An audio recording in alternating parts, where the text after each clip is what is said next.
Hello मेरे विद्यार्थियों, आज हम आप लोगों को बताएंगे पीएच स्केल के बारे में कि पीएच स्केल क्या है। तो ध्यान दो कि पीएच स्केल का प्रतिपादन किसने किया था। तो पीएच स्केल का प्रतिपादन किया था सोरेंस ने। ये केमिस्ट्री का सवाल है और केमिस्ट्री का भी टॉपिक है एक, जो इससे बार बार प्रश्न पूछता है। आज आप लोगों को वीडियो देखने के बाद सारा डाउट क्लियर हो जाएगा। तो पीएच स्केल के बारे में पढ़ेंगे तो सबसे पहले ध्यान दीजिए कि पीएच स्केल का प्रतिपादन किसने किया था। तो सोरेंस ने किया था। पीएच स्केल जो है इसका प्रतिपादन सोरेंस ने किया था। इसका और भी नाम है जो थोड़ा सा लंबा है, लेकिन आपको ये ऑप्शन में यही देखने को मिलेगा। ऑप्शन में सोरेंस देखने को मिलेगा, आप सोरेंस को टिक मार्क कर सकते हैं। आप ध्यान दीजिए यहाँ पर कि अम्ल और क्षार और उदासीन क्या होता है। पीएच स्केल से ही पता चलता है कि कौन अम्ल है, कौन क्षार है, कौन उदासीन है। आपको यहाँ दिखाई दे रहा होगा 7, आपको यहाँ पर दिखाई दे रहा होगा 7 यानी कि 7। अगर किसी भी विलयन का पीएच मान 7 है तो उदासीन कहलाता है। क्या कहलाता है? उदासीन कहलाता है।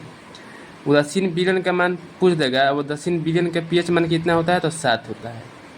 और 0 से लेकर 14 तक गिनती किया जाता है और उदासीन विलयन का मान कितना होता है तो 7 होता है। समझ में आया? अब आगे ध्यान दो। 7 से अधिक, 7 से अधिक जाने पर 14 तक हम लोग गिनती करते हैं, यानी पीएच स्केल तक 14 तक गिनती दिया रहता है। 7 से अधिक अगर जाता है वह क्षार का गुण आने लगता है। किसका गुण आता है? क्षार का। और 7 से अधिक किसी भी विलयन का पीएच मान 7 से अधिक दिया है तो वह क्षार है, क्षार को दर्शाता है। और वहीं 7 से कम, 7 से कम मतलब 7 से कम, अगर किसी विलयन का पीएच मान 7 से कम है तो वह अम्ल को दर्शाता है। उसका गुण कैसा होगा? अम्लीय होगा।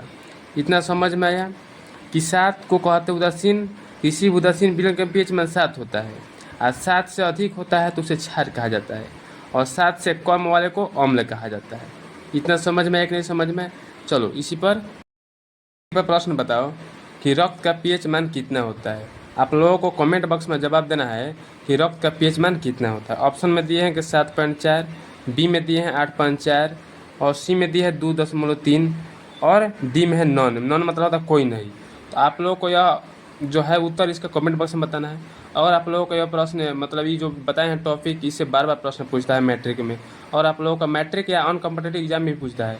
अगर आप लोगों को यह वीडियो अच्छा लगा तो अपने दोस्त के पास शेयर करो। और अधिक से अधिक कहने का मतलब है कि 7:30 बजे आप लोगों को मैथ क्लास चलता है। इस चैनल के माध्यम से आप लोगों को 10th क्लास के 2026 की तैयारी करने वाले विद्यार्थियों को रोज़ शाम 7:30 बजे मैथ क्लास चलाया जाता है।